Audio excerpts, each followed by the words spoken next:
আসসালামু আলাইকুম, সবাইকে স্বাগত বিডি টাইমসের। বর্তমান ইসরায়েল যুক্তরাষ্ট্র এবং ইরানের এই যুদ্ধটা সম্পূর্ণভাবে ইরানের নিয়ন্ত্রণে। যুক্তরাষ্ট্রের পারমাণবিক বোমা ছাড়া এমন কোনো উন্নত এবং সর্বোচ্চ অস্ত্র নেই যেটা মধ্যপ্রাচ্যে আনা হয়নি। এরপরও এই যুদ্ধটা যুক্তরাষ্ট্রের অনুকূলে নেই।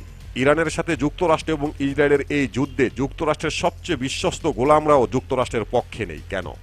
ইসরায়েল এবং যুক্তরাষ্ট্রের মতো এত শক্তিশালী দেশের সাথে ইরান কিভাবে এমন একটি যুদ্ধ সফলভাবে পরিচালনা করে যাচ্ছে? এমন একটি ভয়াবহ যুদ্ধে ইরান সবচেয়ে বেশি আক্রান্ত হয়েও পুরো যুদ্ধটা কিভাবে ইরানের নিয়ন্ত্রণে চলে আসলো? তাহলে প্রশ্ন থেকেই যায়, এই যুদ্ধের ভবিষ্যৎ কি? যুদ্ধটা সামনের দিকে কি রূপ ধারণ করতে পারে? যুক্তরাষ্ট্র কেন পৃথিবীর সমস্ত আধুনিক অস্ত্র আনার পরেও যুদ্ধের সফলতা পাচ্ছে না? এখন যুক্তরাষ্ট্র কি করবে? এই প্রতিটি বিষয় নিয়ে A to Z বিশ্লেষণ করব আজকের এই ভিডিওতে। আশা করি ভিডিওটি শেষ পর্যন্ত দেখবেন।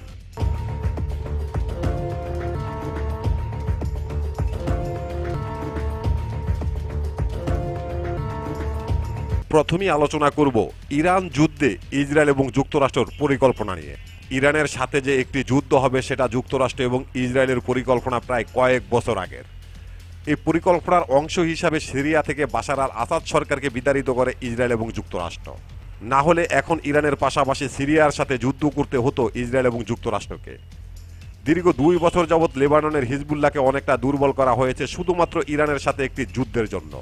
ইরানের সাথে যুদ্ধ করার জন্য ইয়েমেনের হুতি বিদ্রোহীদের সাথে দীর্ঘদিন ধরে ইসরায়েল, যুক্তরাষ্ট্র, যুক্তরাজ্য সহ একাধিক দেশ অনেক দিন যুদ্ধ চালিয়ে গেছে সমুদ্রপথে। এরপর ধীরে ধীরে মধ্যপ্রাচ্যের 10টি দেশে 27টি সামরিক ঘাঁটিতে যুক্তরাষ্ট্র তাদের পারমাণবিক বোমা ছাড়া এমন কোনো অস্ত্র নেই যে জড়ো করেনি। তাদের সামরিক ভাণ্ডারে যত আধুনিক অস্ত্র রয়েছে, পৃথিবীর সবচেয়ে শক্তিশালী বিমানবাহী রণতরী, পৃথিবীর সবচেয়ে শক্তিশালী B-1 যুদ্ধবিমান, B-2 যুদ্ধবিমান, স্টেল যুদ্ধবিমান, ফুয়েল ট্যাঙ্কার, এক কথায় পৃথিবীর সমস্ত আধুনিক অস্ত্র নিয়ে ইরানের সাথে যুদ্ধ শুরু করে ওয়াশিংটন। তাদের পরিকল্পনা অনুযায়ী সর্বোচ্চ হামলা পরিচালনা করার মাধ্যমে ইরানের সর্বোচ্চ নেতাকে হত্যা করে, কিন্তু এরপরও যুদ্ধ সম্পূর্ণভাবে ইরানের হাতে চলে গেছে।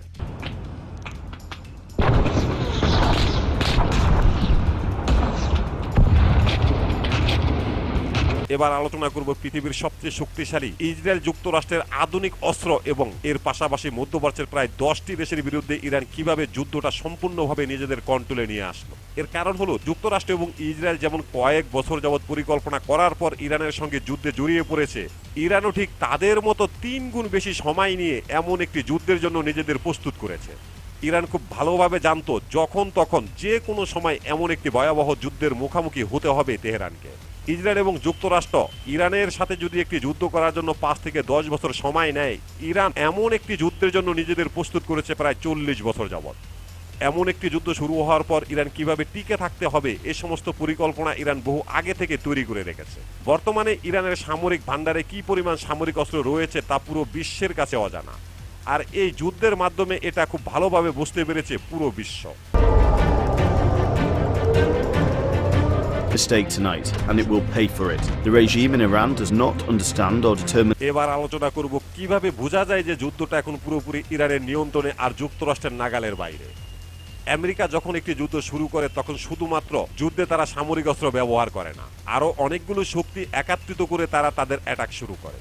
যেমন নিষেধাজ্ঞার মতো শক্তি ব্যবহার করা হয়, মিডিয়ার মতো শক্তি ব্যবহার করা হয়, গোয়েন্দা শক্তি ব্যবহার করা হয়। যুদ্ধ সরাসরি আমেরিকা করলেও ইউরোপ সহকারে অন্তত 50টি দেশ আমেরিকাকে সরাসরি সমর্থন দেয়। কিন্তু ইরান যুদ্ধে আমেরিকা এবং ইসরায়েলের সামরিক শক্তি ছাড়া আর কোনো শক্তি ইরানের বিরুদ্ধে ব্যবহার করতে পারছে না ওয়াশিংটন। এই যুদ্ধে যুক্তরাষ্ট্র এবং ইসরায়েলকে মিডিয়া সহযোগিতা করতে পারছে না। এই যুদ্ধে ইউরোপ সহকারে যুক্তরাষ্ট্রের বিশ্বস্ত গোলাম দেশগুলো তারাও এই যুদ্ধে যুক্তরাষ্ট্রকে সহযোগিতা করতে পারছে না। এছাড়াও যুক্তরাষ্ট্র এবং ইসরায়েলের ভাবনার থেকেও বেশি সামরিক অস্ত্র রয়েছে ইরানের হাতে, আর এই কারণে যুদ্ধটা বলতে গেলে 80% ইরানের কন্ট্রোলে আর যুক্তরাষ্ট্রের হাতের নাগালের বাহিরে।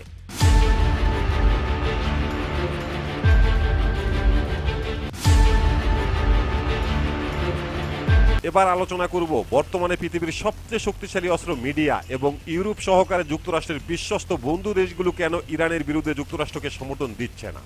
মিডিয়া বর্তমানে যুক্তরাষ্ট্র এবং ইহুদিবাদী ইসরায়েলকে পুরোপুরি সমর্থন দিতে পারছে না। এর কারণ হলো বর্তমান আধুনিক যুগে এসে যুক্তরাষ্ট্র এবং ইসরায়েলের নিষেধাজ্ঞা থাকা সত্ত্বেও অনেক কিছু প্রচার করতে বাধ্য হচ্ছে সমস্ত মিডিয়া, আর এটা যুক্তরাষ্ট্র এবং ইসরায়েলের জন্য অনেক বড় হতাশার কারণ।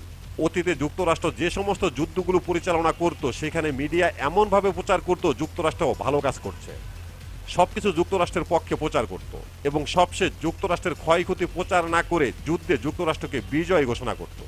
কিন্তু ইরান যুদ্ধে যুক্তরাষ্ট্র এবং ইসরায়েলের ক্ষয়ক্ষতির দৃশ্য পুরো পৃথিবীর কাছে প্রচার হয়ে যাচ্ছে।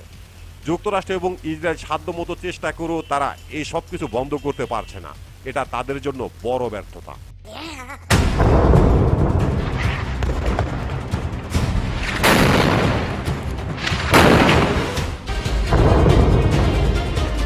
কিন্তু প্রশ্ন হলো, ইরান যুদ্ধে কেন যুক্তরাষ্ট্রের সবচেয়ে বিশ্বস্ত ইউরোপ এবং সামরিকভাবে অনন্য শক্তিশালী দেশগুলো যুক্তরাষ্ট্রকে সমর্থন দিচ্ছে না? একটি ব্যাপার একদম ক্লিয়ার, ইউরোপের সভ্য দেশগুলো যেখানে হস্তক্ষেপ করবে সেখানে তাদের স্বার্থ থাকতে হবে। কিন্তু ইরান যুদ্ধে তাদের তেমন কোনো উল্লেখযোগ্য স্বার্থ নেই। উল্টো এই যুদ্ধে জড়ালে তাদের ক্ষতি হওয়ার সম্ভাবনা রয়েছে। এই যুদ্ধে যদি তারা জড়ায় তাহলে ইরানের হামলার শিকার হতে পারে। আর বর্তমানে যেহেতু মিডিয়া তাদের কন্ট্রোলে নেই, তাই তারা চাইলেও এই যুদ্ধে জড়াতে পারছে না। এর উল্লেখযোগ্য কারণ হলো নিজ দেশের জনগণকে তারা কিভাবে বুঝাবে যে ইরান যুদ্ধে তারা কেন জড়ালো। কিন্তু অতি কষ্টের সহিত বলতে বাধ্য হচ্ছে, মধ্যপ্রাচ্যের কুলাঙ্গার আরবরা বুঝতে পারলো না কেন তারা ইরানের বিরুদ্ধে অবস্থান নিয়েছে। তবে এতে আশ্চর্য হওয়ার মতো তেমন কিছু নেই, কারণ আজ থেকে 1500 বছর আগে নবী মুহাম্মদ সাল্লাল্লাহু আলাইহি সাল্লাম বলেছেন আরবরা পথ হারাবে এবং তারা ধ্বংস হয়ে যাবে, তাদের ধ্বংস অনিবার্য। এটাই হয়তোবা সেই সময়।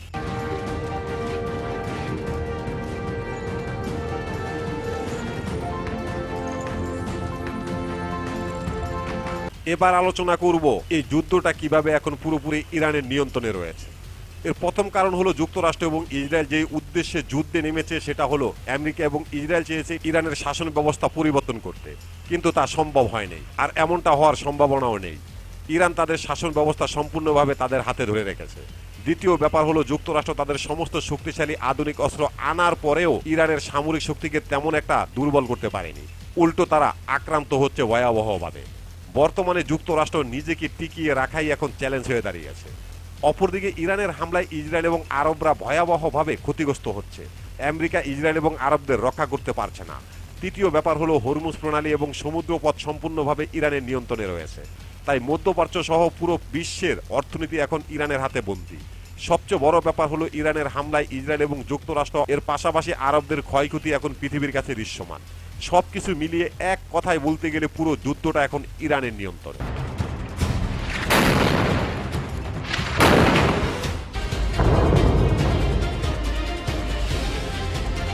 এখন প্রশ্ন হলো এই যুদ্ধে যুক্তরাষ্ট্র এখন কি করবে? যুক্তরাষ্ট্রের এখন মূল উদ্দেশ্য হলো সম্মানজনক একটি যুদ্ধবিরতি চুক্তি করা। বর্তমান অবস্থায় যুক্তরাষ্ট্র যুদ্ধবিরতি চুক্তি করতে পারছে না, কারণ এমন অবস্থায় যদি যুদ্ধবিরতি চুক্তি হয় তাহলে যুক্তরাষ্ট্রের পরাজয় পুরো পৃথিবীর কাছে দৃশ্যমান হয়ে যাবে। এখন বর্তমানে ইরান যুক্তরাষ্ট্রকে যুদ্ধবিরতি চুক্তি করার জন্য বেশ কয়েকটি শর্ত জুড়ে দিয়েছে। এই শর্তগুলো যুক্তরাষ্ট্রের জন্য মানা অসম্ভব। তাই যুক্তরাষ্ট্র চাইবে ইরানের উল্লেখযোগ্য বড় ধরনের একটি ক্ষতি করার পর নিজেরা যুদ্ধবিরতি ঘোষণা করবে। এর মাধ্যমে আমেরিকা এককভাবে নিজেদের যুদ্ধে বিজয় দাবি করবে। এছাড়া আমেরিকার হাতে আর কোনো বিকল্প নাই। অপরদিকে ইরানের যে পরিকল্পনা তা হলো ইসরায়েল এবং আরবদের একটি চরম শিক্ষা দেওয়া। ইরানের সাথে যুদ্ধে যাওয়ার পরিণাম যে কতটা ভয়াবহ হবে সেটা তাদেরকে বুঝিয়ে দেওয়া। ইতিমধ্যে ইরান তা করতে শুরু করেছে। ইসরায়েলের উপরে যে খেলা ইরান শুরু করেছে তাতে ইসরায়েলের জনজীবন ধ্বংসের পথে চলে যাচ্ছে। অপরদিকে মধ্যপ্রাচ্যের সবচেয়ে মুনাফিক দেশ সংযুক্ত আরব আমিরাতকে সম্পূর্ণভাবে ধ্বংস করতে শুরু করেছে ইরান। ইতিমধ্যে ইরানের পক্ষ থেকে ঘোষণা দেওয়া হয়েছে আমিরাতের 4টি শহর যেন খালি করা হয়। এই 4টি শহর ইরান সম্পূর্ণভাবে ধ্বংস করবে। বর্তমানে আমিরাতকে নিয়ে ইরান কি পরিকল্পনা সাজিয়েছে এই সম্পর্কে জানতে দেখতে পারেন আমাদের এই ভিডিওটি। প্রিয় দর্শক, আমাদের প্রতিটি ভিডিওর ইনফরমেশন উল্লেখযোগ্য ভেরিফাই পেজ থেকে সংগ্রহ করা। এরপরও যদি ভুল হয়ে থাকে তাহলে অবশ্যই কমেন্ট বক্সে জানিয়ে দেবেন। এখানে শেষ করছি আমাদের আজকের প্রতিবেদন। আল্লাহ হাফেজ।